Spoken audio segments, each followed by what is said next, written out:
Hello दोस्तों, तो again आप लोगों का यूनिक इसी सेंटर में स्वागत है। तो जैसा कि आप लोग अच्छी तरह से जानते हो कि जो हमने चैप्टर नंबर 5 को जो 11th इकोनॉमिक्स थे, इंडिया माइक्रो इकोनॉमिक्स, उसको हमने कंप्लीट कर लिए थे। तो आज की जो हम वीडियो में बात करने वाले एक नया चैप्टर है और एक अच्छा बहुत इंपॉर्टेंट चैप्टर है और एक न्यूमेरिकल पोर्शन वाला चैप्टर आप ये कह सकते हैं।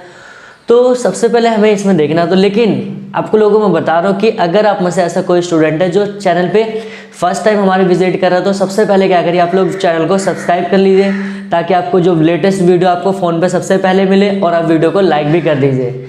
तो अगर आप में से मतलब ऐसा है कि अब जिन्होंने इससे पहले के चैप्टर्स को नहीं देखा, मतलब first second third fourth fifth को नहीं देखा है, तो आप लोग जाके चैनल प्लेलिस्ट को चेक करके वहाँ पर आप देखो, और आप डिमांड वाला चैप्टर तो कंपलसरी देखो। क्यों? क्योंकि तभी आपको जो चैप्टर नंबर 6 आपको अच्छे से क्लियर होगा। तो अब मैं इसमें बता दूं कि हम पढ़ने वाले क्या है, या फिर मैं आपको सबसे पहले बता दूं कि जो लास्ट हमारा चैप्टर था 5वां, उसका हमने 5th पार्ट में क्या क्या टॉपिक्स पढ़े थे। तो उसमें हमने 2 टॉपिक्स को देखे थे, बहुत इंपॉर्टेंट थे। पहला क्या था कि मांग वक्र पर संचलन, और दूसरा क्या था मांग वक्र में खिसका, भी देखा था। उसके बाद एक क्वेश्चन को मैंने आपको बताया था कि जो लोग बच्चे जो पर्सनली क्या होता है कि उसमें अपना एक्सपीरियंस शेयर करते हैं। तो एक क्वेश्चन वहाँ पर ऐसा था कि जब किसी वस्तु की कीमत गिरती है तो उस वस्तु को क्या होता है कि अधिक क्यों खरीदा जाता है। ये 2 क्वेश्चन हमने कवर किए थे। तो आज की इस वीडियो में हम क्या पढ़ने वाले हैं, और पार्ट नंबर आपका 6 है और उसका पार्ट क्या फर्स्ट, चैप्टर नंबर आप 6 कह सकते हो, उसका पार्ट क्या फर्स्ट है। तो यहाँ पर अब आप थोड़ा सा समझना, ये भी आपका जो चैप्टर है वो मांग के ही सिद्धांत से रिलेटेड है। क्यों है?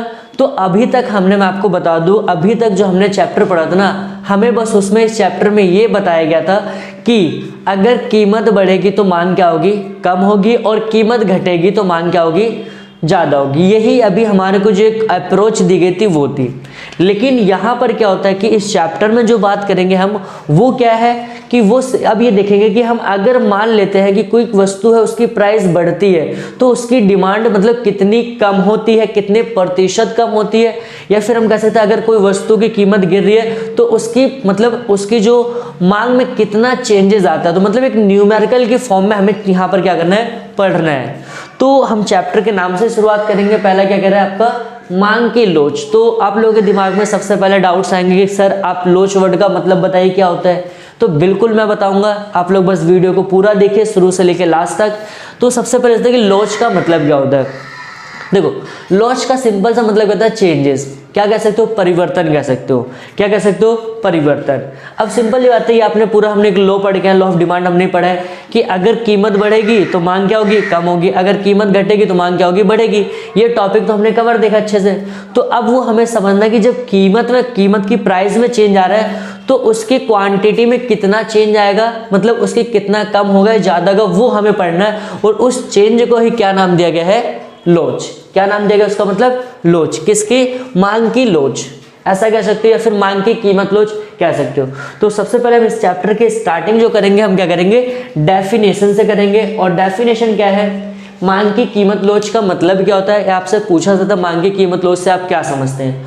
तो डेफिनेशन यहाँ पर क्या कह रही है कि वस्तु की कीमत में परिवर्तन से, सिंपल ही बात है, वस्तु की कीमत में परिवर्तन से वस्तु की मांग पर पड़ने वाले प्रभाव को मांग की कीमत लोच कहते हैं। बिल्कुल इजी डेफिनेशन, आप उसको बस नोट डाउन कर लो, या फिर आप लोग लास्ट में क्या करिए, स्क्रीनशॉट लीजिए। तो सिंपल कह रहे हैं कि वस्तु की कीमत, अब अगर वस्तु की प्राइस चेंज होगी तो उसकी क्या होगी, मांग में क्या चेंज आएगा, ये क्या कहलाएगा, जो चेंज आएगा उसी को हम कहेंगे मांग की कीमत लोच। अब होता है कि कभी कभी होता है कि एग्जाम के ऊपर हमारे पास प्रेशर होता है, बहुत सारे सब्जेक्ट्स पढ़ने होते हैं, तो वहां पर क्या होता है कि हम डेफिनेशंस को भूल जाते हैं। तो इसीलिए क्या करना है कि हमें सिर्फ एक डेफिनेशन का मोहताज नहीं होना है, हमारे पास मल्टीपल डेफिनेशंस होनी चाहिए। तो आप लोगों की सुटेबिलिटी के लिए मैंने क्या कर दिया, एक और डेफिनेशन इसकी बताइए क्या है, वस्तु की कीमत में प्रतिशत परिवर्तन। क्या है, वस्तु की कीमत में प्रतिशत परिवर्तन और वस्तु की मात्रा में प्रतिशत परिवर्तन। 2 चीज रखना कि कीमत में प्रतिशत परिवर्तन और मात्रा में प्रतिशत परिवर्तन के अनुपात को मांग की लोच कहते हैं। मतलब जो रेशियो होगा ना, किसका चेंज इन, आप कह सकते हो परसेंटेज में किसका चेंज इन प्राइस और चेंज इन क्वांटिटी, तो उनका क्या कहलाएगा, जो रेशियो होगा ना, मतलब जो उनका रेशियो आएगा, ठीक है, उस रेशियो को ही हम क्या करेंगे, वो आपका मांग की लोच। और जस्ट मैंने एक सिंपल सा फॉर्मूला यहाँ पर बता दिया आपको, क्या मांग की लोच निकालने का फॉर्मूला क्या होता है, मांग में प्रतिशत परिवर्तन जो मैंने आपको बताया था, मात्रा में प्रतिशत परिवर्तन, दूसरा क्या है कीमत में प्रतिशत, दोनों का जो रेशियो कहलाएगा ना वो क्या कहलाएगा मांग की लोच। इससे हम एक कैलकुलेट कर सकेंगे, एक मेजर कर सकेंगे कि इकोनॉमी के अंदर कि अगर किसी प्राइस मतलब किसी भी कोई भी प्रोडक्ट है अगर उसकी प्राइस बढ़ रही है तो उसकी डिमांड में कितना चेंजेस आ रहे हैं। अब अगला जो क्वेश्चन होगा आप लोगों के दिमाग में कि सर हम इस चीज़ को कैसे कैलकुलेट कर सकते हैं, क्या कोई इसके लिए फॉर्मूला वगैरह है? जी बिल्कुल, आपके लिए भी फॉर्मूला है और हम इस पर न्यूमेरिकल भी करेंगे। तो डायरेक्ट हम न्यूमेरिकल पोर्शन पे ना जाकर आज क्या करेंगे, इसी वीडियो में आज फॉर्मूलेज को ही समझेंगे हम कि फॉर्मूला कैसे है, उसको कैसे यूज़ करना है हमें, और अगर आप इसको जाके ज़्यादा से ज़्यादा शेयर करें ताकि बाकी दोस्तों को भी आपको पता चले। तो अब यहाँ पर हम फॉर्मूले को मांग की लोच ज्ञात करने की विधि, बेसिकली हमें क्या करना है, यहाँ पर दो फॉर्मूला अप्लाइज करना, वो क्या है आपका, एक ये रहा और दूसरा ये रहा।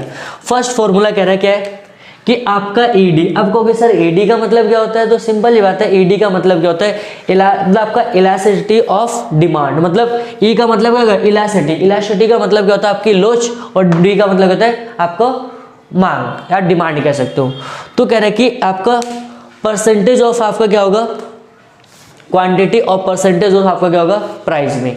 तो अब यहाँ पर आपको समझना, जब आपका क्वेश्चन में क्या होता है कि ऐसा होता है कभी कभी क्वेश्चन में दोनों परसेंटेज दी होती है कि मान लीजिए कीमत जो है वो क्या होता है कि 5% बढ़ रही है, तो 5% कीमत बढ़ने से ठीक है क्वांटिटी में 20% क्या वृद्धि हुई, कीमत कितनी प्रतिशत बढ़ी 5%। अगर हम बात करें जैसे कीमत कह रहे हैं कि 5% बढ़ रही है और उससे क्या हुआ कि जो मतलब मात्रा थी उसकी क्या होगी 20% मांग क्या होगी, कीमत बढ़ेगी तो मांग क्या होगी ऑब्वियस सी बात है कम होगी, कितनी 20%। ठीक है, तो अगर हम 20 अगर यहाँ पर हम निकाले तो कितना आएगा 4, मतलब कि उसकी लोच मतलब कितना 4% का क्या है चेंज आया, कितना आया था उसकी क्वांटिटी कीमत 5% कीमत बढ़ी तो उससे क्या 20% कमी, तो हमें देखना उसकी लोच कितनी है, उसमें कितना है उसमें चेंज आया, तो चेंज कितना है 4, ये होगा। अब यहाँ पर देखो क्वेश्चन में क्या होता है कभी कभी आपको दोनों परसेंटेज दे दो तब तो आपको इजी है कि डाटा फॉर्मूले पुट करो और आप वैल्यू कैलकुलेट कर लो, लेकिन कभी कभी थोड़ा सा ये होता है कि आपको एक मतलब उसमें से क्या होता है कि 3 चीज़ों में से 2 चीज़ देगा, एक चीज़ नहीं देगा। तो जैसे कि आपका एक परसेंटेज यहाँ से कोई सा भी दे सकता है और एक है तो कैसे, तो जिसका आपका परसेंटेज दिया ना और जिसका नहीं दिया तो सबसे पहले उसका परसेंटेज निकालो। मान लेते हैं आपका प्राइस का दे रखा और आपके पास ये, लेकिन आपको क्यू परसेंटेज चाहिए, तो क्यू परसेंटेज कैसे निकालते हैं, तो क्यू परसेंटेज जो निकालने का फॉर्मूला क्या होता है डेल्टा क्यू। डेल्टा का मतलब क्या होता है आपका चेंज, कि क्यू की प्राइस में कितना, क्यू की क्वांटिटी में कितना चेंज हुआ और जो आपका क्यू उसका इनटू में 100, इसका जो आप सॉल्व कर दो तो आपका क्या निकल जाएगा Q percentage. Same as it is अगर आपको पी परसेंटेज कैलकुलेट करना है तो क्या होगा डेल्टा पी और आपका पी इनटू में आपका 100, ये आपका निकालोगे तो डाटा फिर पी परसेंटेज और क्यू परसेंटेज आएगा, तो आप लोग वैल्यू इस पर पुट कर दो आपका आंसर आ जाएगा। जो हमें दूसरा फॉर्मूला यूज करना है वो क्या है, वो हमारा कहता है कि डेल्टा मतलब ED is equal to minus आपका delta Q and delta P into में पी इंटू क्यू, ये आपका फॉर्मूला है। अब यहाँ पर कहोगे ये माइनस का साइन क्यों है, ये देखो बहुत सारी बुकों में इस चीज़ को लेकर एक्सप्लेन किया, क्योंकि जो डिमांड होता है ना उसका प्राइस के साथ क्या होता है नेगेटिव मतलब अपोजिट रिलेशन होता है। अगर प्राइस बढ़ेगी तो क्वांटिटी कम होगी, अगर क्वांटिटी मतलब प्राइस कम होगी क्वांटिटी बढ़ेगी, तो आप इसका कह सकते हो अपोजिट रिलेशन होता है। इस वजह से अब यहाँ पर होता है कि डेल्टा को हम कैसे कैलकुलेट करते हैं, तो डेल्टा को कैलकुलेट करने का जो सबसे इजी वे होता है क्या है वो आपका कि अगर आपका डेल्टा क्यू निकालना हो तो कैसे Q1 माइनस में आपका Q और आपका P माइनस में आपका क्या होगा डेल्टा P अपॉन में आपका इक्वल टू क्या होगा P1 माइनस में।